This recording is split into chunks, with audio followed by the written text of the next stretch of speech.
Nah, terakhir dari saya Pak, ini penting. Sahabat Jabir bin Abdullah itu sahabat luar biasa dekat dengan Nabi. Nabi sangat senang kalau ketemu dia. Ketika Nabi sudah wafat, sahabat itu berpencar ke daerah-daerah Pak. Ada yang di Syam, ada yang di Yaman dan seterusnya.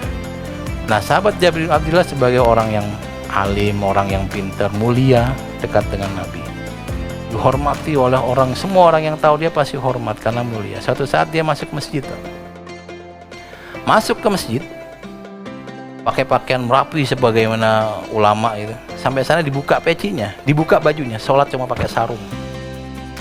Orang-orang bilang, "Cih, siapa sholat pakai sarung itu?" Mulai pada, itu sahabat Jabir, itu Kiai Jabir gitu. Dia tetap sholat aja. Selesai sholat lalu dia salam. Orang udah pada ngumpul.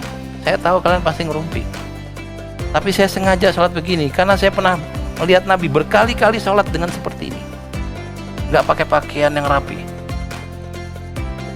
Apa yang ingin disampaikan oleh Jabir? Saya termasuk orang yang bersyukur bahwa sahabat Jabir bin Abdullah pernah sholat dengan pakaian minimalis, tidak selalu pakai pakaian yang baju kokoh, supaya orang-orang bisa sholat walaupun nggak pakai kokoh.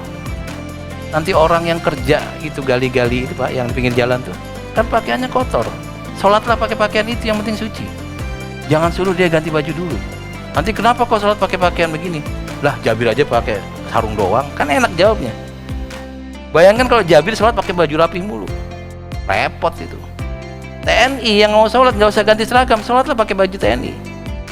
Kalau bapak itu kerja di pasar, ini ibu-ibu ada yang ke pasar tengah malam nggak sih?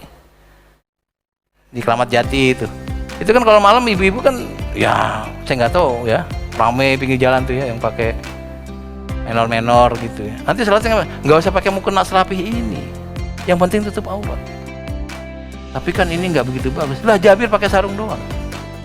Kadang-kadang kita harus memunculkan itu supaya orang-orang yang tidak memiliki kesempatan bisa nyaman dalam ibadahnya. Bayangkan kalau semua kiai sholatnya tepat waktu, nanti santri yang sholatnya nggak tepat waktu atau bapak yang bekerja merasa bersalah. Duh, kok sholat dulu jam 2:30, padahal sah nggak sholat dulu 2:30? Sah. Yang bilang nggak sah siapa? Tapi kita ngerasa bersalah gara-gara ngeliat ustadznya sholat 2:30. Nggak apa-apa, dia aja ustadz 2:30. Kadang-kadang sekali dua kali boleh ustadz sholat terlambat, yang penting dalam waktunya. Nah ini kan menyenangkan buat saya yang pemalas Pak, dan bapak yang pemalas juga tertolong kan. Kalau saya menyampaikan keutamaan sholat tepat waktu, udah banyak ustadznya Pak, tapi saya menyampaikan sholat di waktunya, itu yang saya penting. Yang penting dalam waktunya. Kalau awal waktu udah banyak banget ustadznya Pak itu, tapi sholat zuhur 2:30 masih sah-sah, tenang saja. Nggak pakai peci, nggak apa-apa. Jabir juga pakai sarung doang. Tapi sholatnya udah, yang penting sholat, jangan dipersulit. Makanya dulu ketika saya pernah ke beberapa daerah di Papua dan seterusnya, itu kalau ada yang masuk Islam ya kita Islamkan saja, nggak suruh sholat ngaji, enggak. Mereka masuk Islam saja sudah keren, sudah dapat surga. Illa man taba wa amana wa amila amalan sholihan wa faulaika yubadilullahu sayyi'atihim hasanat. Orang yang tobat dengan beriman dari kafir, semua dosa jadi pahala.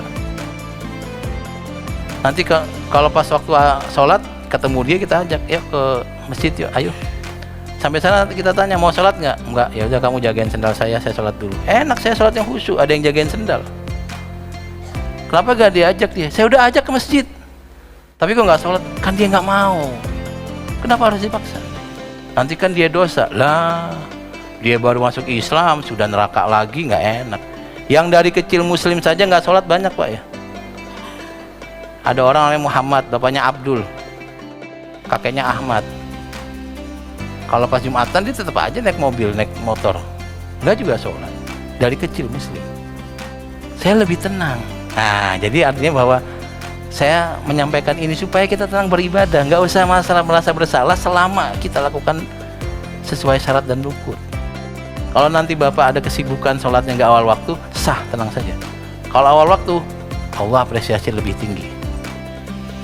Kalau bapak punya kesempatan sholat qobliyah, ba'diyah, keren. Enggak juga, nggak masalah, orang sunnah kok.